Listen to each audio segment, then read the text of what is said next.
Ya, berjumpa lagi dengan Sumadi di channel Dokter Kampung. Kita lanjutkan kajian-kajian komunikasi keluarga. Kali ini kita akan membahas 7 prinsip membangun keluarga tangguh dan penuh cinta, keluarga yang bahagia. Kajian ini merujuk pada penelitian John Gottman bahwa keluarga yang tangguh dan bahagia, penuh cinta, itu dibangun melalui 7 prinsip yang fundamental.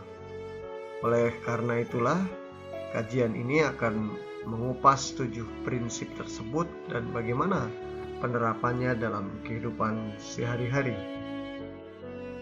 7 prinsip itu pertama, memperkaya peta cinta. Kenali pasangan, pahami mimpi, harapan, ya apa sih keinginan, mimpi, harapan dari pasangan itu, rumah indah, kendaraan nyaman, ya. Tapi juga sekaligus ketakutan pasangan. Misalkan ketakutan ditinggalkan, ya. Ketakutan tambah umur, wajah berubah, tidak kinclong lagi misalkan. Yang kedua, perbaharui informasi. Nah, karena tadi harapan, mimpi, ketakutan itu juga dinamis, maka kita semua harus memperbaharui pengetahuan tentang pasangan kita yang mimpi, harapan, juga ketakutannya juga terus berubah. Kemudian masih memperkaya peta cinta, yaitu melalui jalinan komunikasi. Ditunjukkan ketertarikan pada kehidupan pasangan setiap hari. Penelitian menunjukkan bahwa pasangan dengan peta cinta yang kuat memiliki tingkat kepuasan pernikahan 62% lebih tinggi dibanding yang biasa-biasa saja. Kemudian prinsip yang kedua agar keluarga tangguh dan bahagia adalah memupuk rasa kagum dan penghargaan. Jadi caranya adalah fokus pada kelebihan pasangan. Catat sifat-sifat positif dari pasangan. Jangan terlalu ingat pada sifat-sifat negatifnya. Yang kedua, ungkapkan terima kasih. Berterima kasih atas hal sekecil apapun, dan itu lakukan setiap hari. Apalagi ada hal-hal yang besar yang dilakukan oleh pasangan, maka berterima kasihnya harus berlipat-lipat. Kemudian yang ketiga, ingat-ingat kisah awal.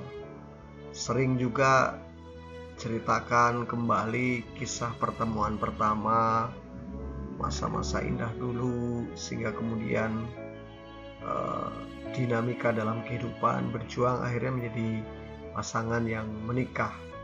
Menurut riset dari Gottman dan Levenson, bahwa pasangan yang saling mengagumi itu memiliki risiko perceraian 50% lebih rendah dalam kurun waktu 6 tahun. Nah, ini tentu data yang sangat menarik, artinya bahwa pasangan yang saling mengagumi, yang memberi penghargaan, itu keluarganya akan lebih kuat dan tangguh. Ketiga, bagaimana prinsip keluarga agar tangguh dan bahagia, penuh cinta, adalah berpaling menuju pasangan. Jangan berpaling ke tetangga atau berpaling ke hati yang lain, ya, gitu.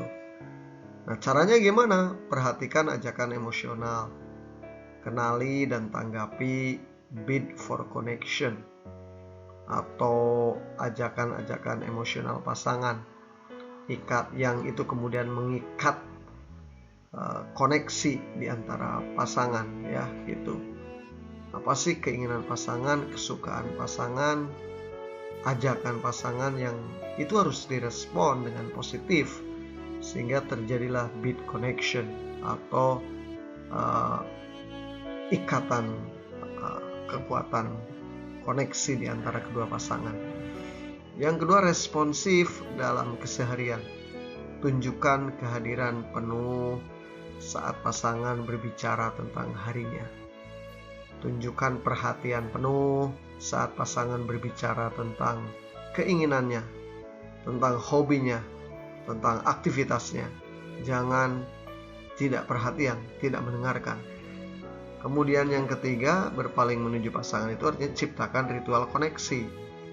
Jadi harus bangun kegiatan rutin yang mendekatkan, seperti makan bersama, baik makan malam ataupun makan pagi, tanpa kemudian gangguan gawai misalkan. Riset-riset menunjukkan bahwa pasangan yang merespon 86% ajakan emosional itu memiliki hubungan yang stabil. Lalu keempat adalah terima pengaruh pasangan. Jadi berbagi kekuasaan, ya, libatkan pasangan dalam pengambilan keputusan di lingkungan keluarga. Jangan salah satu di antara anggota keluarga, misalkan suami, itu mendominasi segalanya. Tetapi kekuasaan itu terbagi dan para anggota keluarga merasa terlibat partisipatif di dalamnya. Itu akan membangun kekuatan keluarga. Yang kedua, sifat terbuka. Pertimbangkan pendapat pasangan meski berbeda, meski mungkin itu kita tidak suka, tetapi harus dipertimbangkan dengan matang-matang supaya anggota keluarga juga merasa dihargai.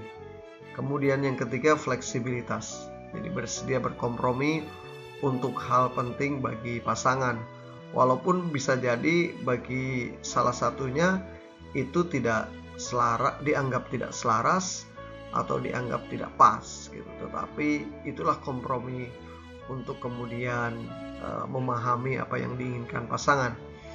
Kemudian rasa hormat. Jadi hargai keputusan bersama meski berbeda, meski tidak sesuai dengan keinginan pribadi gitu.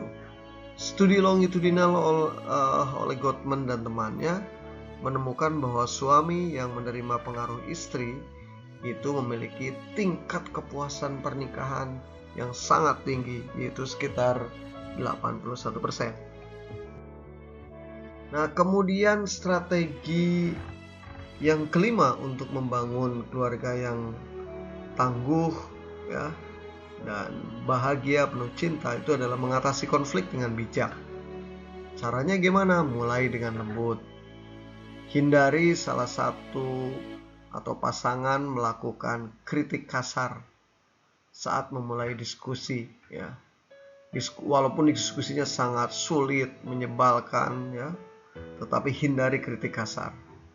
Yang kedua, perbaiki percakapan. Ketika diskusi memanas, ambil jeda, ini saran Gottman, ya, minimal 20 menit untuk menenangkan diri. Anda minum kopi dulu, ya, melihat tanaman, melihat kebun gitu. Tapi jangan lari. Kemudian kembali lagi, ya, untuk memperbaiki percakapan. Yang ketiga, kompromi dan toleransi. Nah, ini memang data yang perlu kita pahami bahwa sekitar 69% masalah pernikahan itu tidak akan pernah terselesaikan sepenuhnya. Jadi hanya 31%. Ini mengapa perlu kompromi dan toleransi. Jadi ada hal-hal yang memang berbeda antara suami dan istri. Salah satunya harus mengalah dan menghargai dalam hal-hal tertentu. Karena menurut Gottman, sekali lagi, 69% sesungguhnya itu tidak bisa diselesaikan kecuali dengan toleransi, kompromi, dan saling menghargai perbedaan. Nah, riset menemukan bahwa cara memulai diskusi menentukan 96% hasil akhir dari konflik sebuah keluarga. Maka mulailah dengan baik saat penyelesaian konflik. Kemudian yang ketujuh, yang terakhir, menciptakan makna bersama. Jadi strategi membangun keluarga yang tangguh dan kuat agar keluarga bahagia itu menurut Gottman adalah menciptakan makna bersama. Bangun budaya keluarga, ya, ciptakan tradisi dan ritual keluarga yang mencerminkan nilai bersama. Anak mendapat dukungan dari orang tua mendapat dukungan dari anak, saling bantu, saling menghargai, sopan dan santun, ya. Itu semua bagian dari budaya di lingkungan keluarga. Menyayangi anak, Anak menghargai orang tua itu bagian dari budaya yang harus diterapkan di keluarga.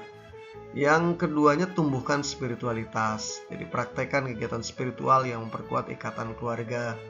Bagi yang muslim, gitu, ngaji bersama, ya yasinan gitu ya kalau malam Jumat, sholat berjamaah, berdoa bersama, ya gitu, sebelum makan berdoa, sudah makan berdoa, akan bepergian berdoa.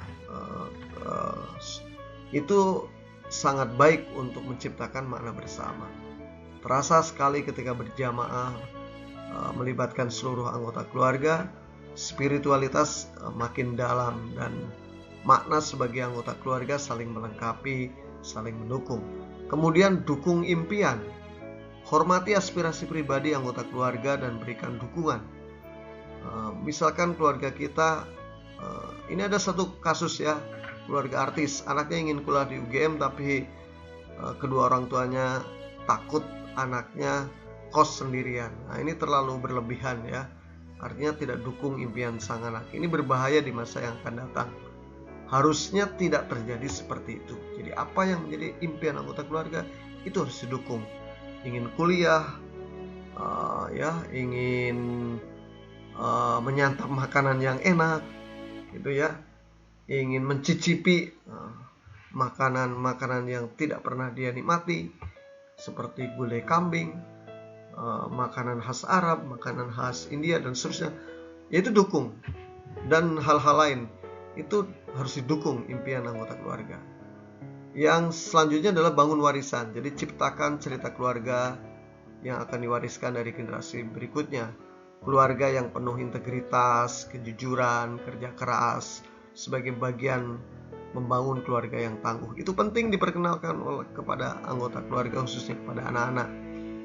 Penelitian Agathe menunjukkan bahwa keluarga dengan ritual kuat itu memiliki ketahanan 27% lebih tinggi dalam menghadapi krisis. Demikian teman-teman semua tentang 7 prinsip utama untuk bagaimana menciptakan keluarga yang tangguh, bahagia, dan kemudian penuh cinta. Mari kita diskusikan agar informasi ini lebih komprehensif dan lebih elaboratif. Terima kasih.